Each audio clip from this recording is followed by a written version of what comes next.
to humans, hippies, earthlings, whoever you are, wherever you are, whatever you're doing, and whoever you're lucky enough to be doing it too. Well, patch day is nearly upon us, and with 3.8, I'll be doing a lot of reviews on tanks, the new equipment system, all those kind of things. But before then, I'm going to be running around with Pert Killer 1234, Measy 69, and who's the last bloke? I can't remember, but he's a wonderful human being, tells a great after dinner story, and knows his way around a bookcase. This is like a resort of tanking justice.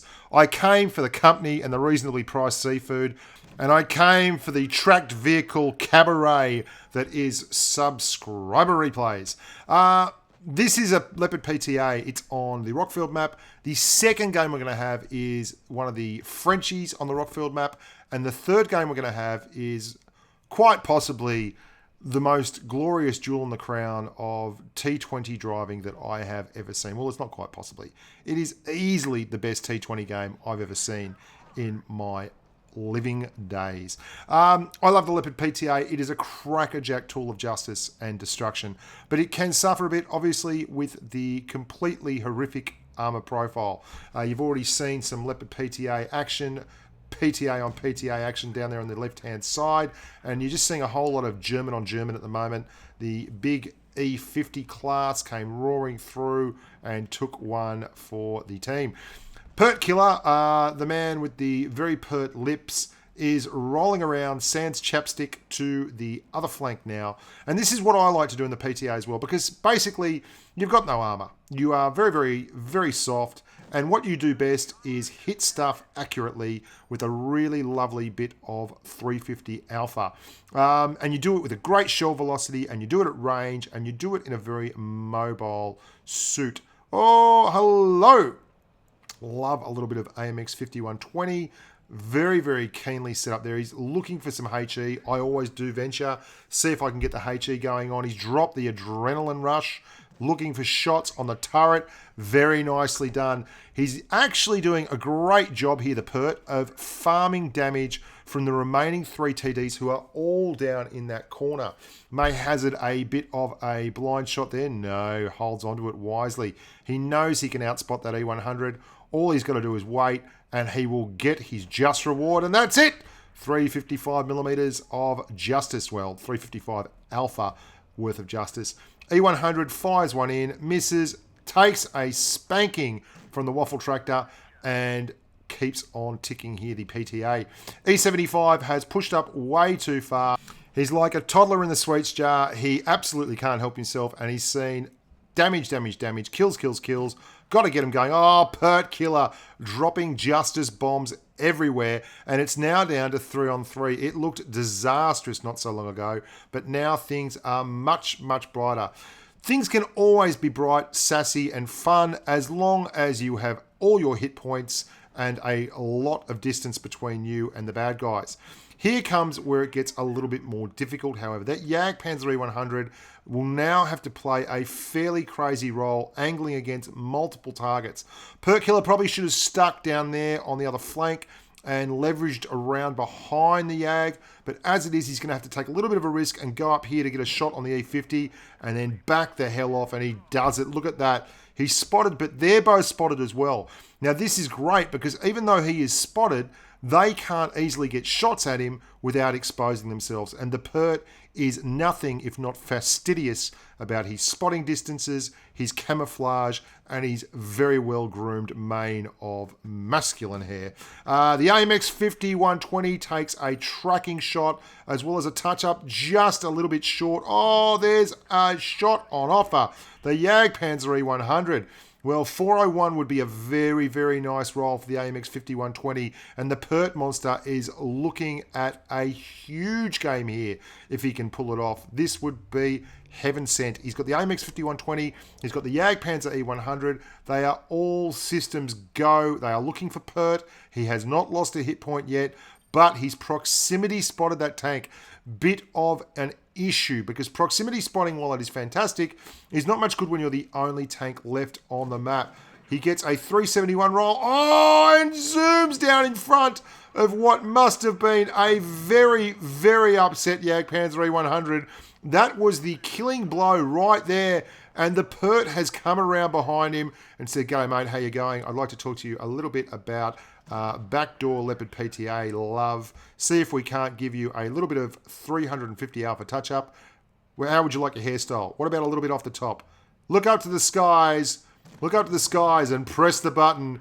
That is the victory salute we've come to expect from the PTA Brigade." So great game there from the Pert Monster. Well done. 5,917 damages. Many, many shinies. Very, very well done for Leopard PTA. Big shoulders carry. 1,647 XP. 21 shots fired. 20 hits. 19 penetrations. And he gave absolutely everyone a little bit of love to go on with. Let's move onwards and upwards. And that onwards and upwards will be with Nicholas in the AMX50 bet. And B stands for beautiful in this case, because the AMX50B is indeed a beautiful piece of machinery. When you're driving the AMX50B, the sun is always shining, the skies are blue, the grass is green, the birds are singing, and all the donuts have jam in the middle. Apart from the fact that Nicholas appears to be slightly colourblind and have absolutely no taste. Because, I mean, seriously, I mean, you've got as much taste as a bloke that eats cigarettes for a living driving around in that. That's terrible camouflage, my friend. Where are the dress blues? Where are the AMX50B veteran camo, I'm sure. E50M, what were you thinking? 183, sneaks that one in and takes no comeuppance either. Got to be happy with that, and does the right thing there. Goes on a long reload because you're not popping your head back out there again anytime soon. Just moving backwards and forwards in case there is someone with a shot on him. But you can see from the counting, there's 1, 2, 3, 4, 5 pussycats. I love to count. He also loves to count. The 2 seconds left on the reload. Here we go. 1. Yep, that's a winner chicken dinner. 2, winner, teriyaki chicken dinner. And back it up one more time. Geez, playing with a lot of aplomb, a lot of je ne sais quoi, because he is actually not overdoing things. He's getting the reload, even though he's only firing 2 out there. He's not exposing himself, and he's managed to turn 4 key winning shots into a whole lot of love and absolutely no damages back to himself. And that's just as well because he's about to get flanked, and he's done a reload on a full ticket here, and he's going to push on down into the FV4202. Great shot that. FV's in a horrible position. And that quick roll, look at that. That's where you get the full clip out. Absolutely glorious stuff there from Nicholas in the AMX50. Beautiful. The 183 is walking forward. Nightwalker from MVT.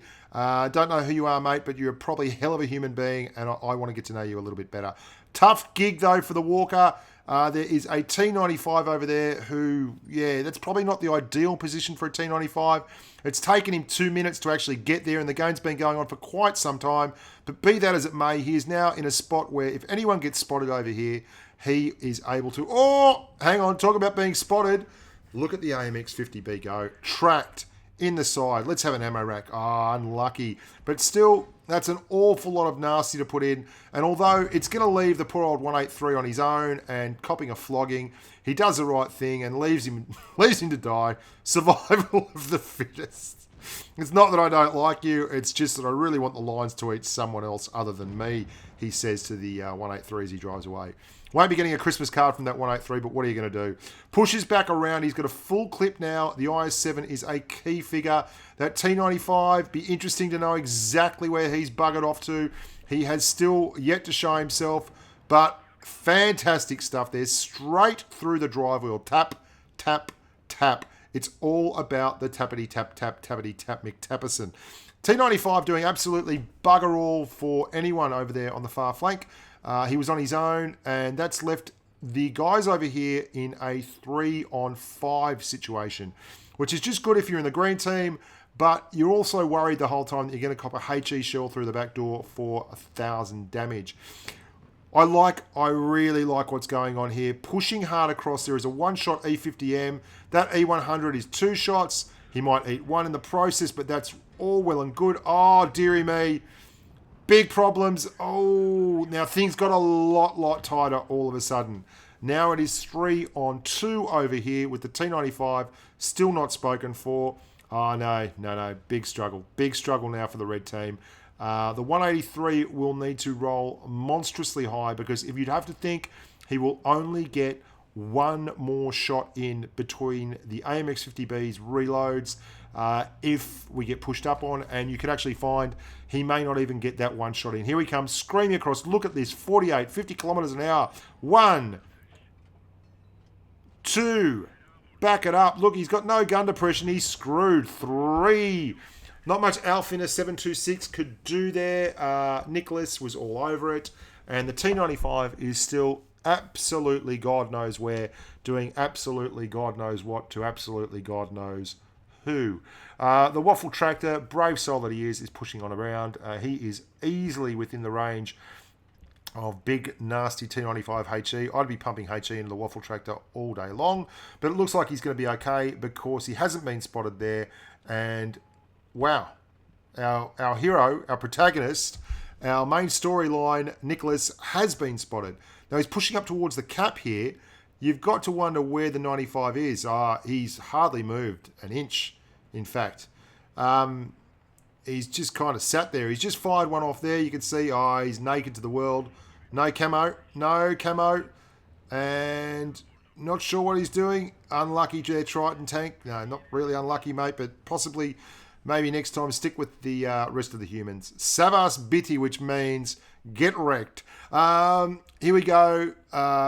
Synchronizing. Mastery badge. 7,130 damages. Top gun. High caliber. It's all happening here for Nicholas from M8. Now we're going to be moving along here. Congratulations, Nicholas, there. Very, very happy for you, mate. Crackerjack game. Now, pound for pound, you're going to struggle to find more crackerjack in a tank than you will in this game. This is the T20. Unfortunately, Meadsy, look, I don't know what it is with you humans, but this tank looks like something that got knocked up between recess and lunch in junior school. That paint scheme, I don't know. Like, I love the humans at Wargaming that do the artwork, but that paint scheme, good golly, Miss Molly, that is not going to set my heart aflutter. Still, what does set my heart aflutter is good, honest driving, and this man is driving it right into the heart of the enemy. It's a supremacy map.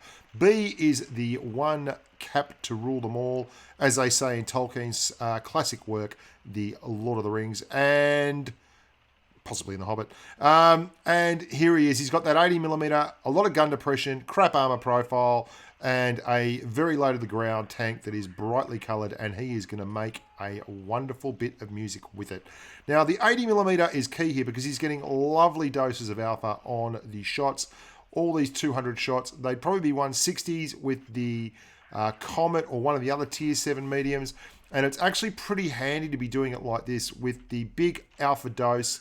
200, back it up one time, and then come out again and tap them one more time because you're showing less time on target and you're not giving them as many opportunities to pump you as they would otherwise. Now, he's been very fortunate thus far that no one has really made a concerted effort to oust him from where he is absolutely entrenched, and they keep giving him broadside, as they say in nautical terms. And like any salty sea dog, he is happy to punish him for a little bit of over-angling. There you go, that VK3001D gets away with a lucky bounce. The SU-152, well, it's a tough shot. He takes the gun out of the game, but the SU-152 has to be the jewel in the crown, and there's a bouncy. That is not a happy day for the 152. Doesn't get the penetrating kill, but he does actually do a lovely bit of track work there.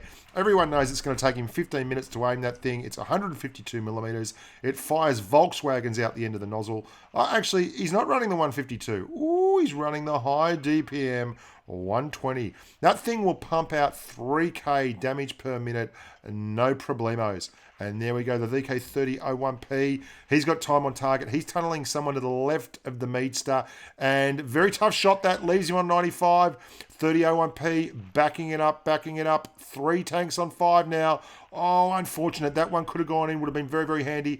He's already done a monumental amount of work. He's put his shoulder to the wheel and he has bashed the red team into semi-submission over there. But he is still 2 tanks down. There is a KV2 over there on the left. Now, KV2s can do an awful lot of damage in one shot, and that means that they are actually quite good at intimidating flanks and holding them, just as long as they don't actually, oh, look at this. Medzi snuck up and given him one to go home with. That's enough from you, Sunshine. Plenty of ammunition left, but look at that. That's an awful lot of hit points in that Churchill. Ooh, misses. Big shot to miss because Medzi, he has not lost a hit point yet. He is virgin territory as far as hit point sacrificed is concerned. That's a bit of an oxymoron, that one. Virgin sacrifice territory. I don't know what I'm talking about now. It's been many days since I've slept. He's going to push on down here. The Churchill's there. He's doing absolutely 4/5 of bugger all in the corner. There is an IS-2 there, a Churchill 7. Oh, and there's a KV-2, the natural enemy of the T20. And geez, he's lucky enough to get away with just a bit of a tap on the shoulder there. 400 is not a big price to pay when a KV-2 opens up the Derposaurus vault and unleashes hell Maximus. And he's doing his level best here, just not to get wrecked. Does a bit of a swan dive. It's like the last great action hero, this kid. SU-152 on the roll. Snapshot. Bang, bim, bada boom. And we have a winner. Back into the KV-2. Tracks him. Keeps him stuck there. Reversing the Churchill misses. An absolute sitter. KV-2, all the panic. It's back to 2-on-2. Again, I just like to point out the Churchill in the cap has done absolutely bugger all. The IS-2, gets him in the tracks. He must have been firing HE and has paid the price for not going with the assured 400 alpha output there. Should have hit him with a 400 alpha. The comment is saying, move. Close to 1,000 victory points. The Churchill, he's nowhere to be seen. IS-2 has missed another one. There's the Churchill. It's getting pretty hectic here at the business end. It's the rough end of the pineapple, and Medzi has done a mountain of work, and he's got more work to get through, boys and girls, because the IS-2 is still 2 shots, and he's missed him again. The Churchill, it's all happening here. Oh, look, the guy from the other team, the Churchill 7 sitting at the back, full hit points. He's decided to get involved. Nine hit points to get through here. The IS-2's panicking. Oh my good golly. He still has to kill this Churchill and cap this out, or he will lose the game before he manages to actually kill the Churchill. So he has to sit here, taking it like a man. Oh my God, that Churchill, honest to goodness, he has missed a sitter. And Medzi with what could only be described. Oh, hello, look, the Churchill 7's here. What's going on, mate? How you going? Can I help? No, you can't. Sit down. You are hopeless. I don't know what you were doing at the back there. You might have gone AFK. You might have lost your connection. Your wife might have come in and said, hey, buddy, what about you help me with the dishes? And that's all happened to us before. Mastery badge, 5,176 damage. 0 from the Churchill. 34 shots. Absolutely monumental.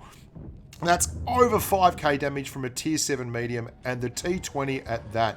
There was lots of potato attempts from the poor old boys in the red team there as they panicked.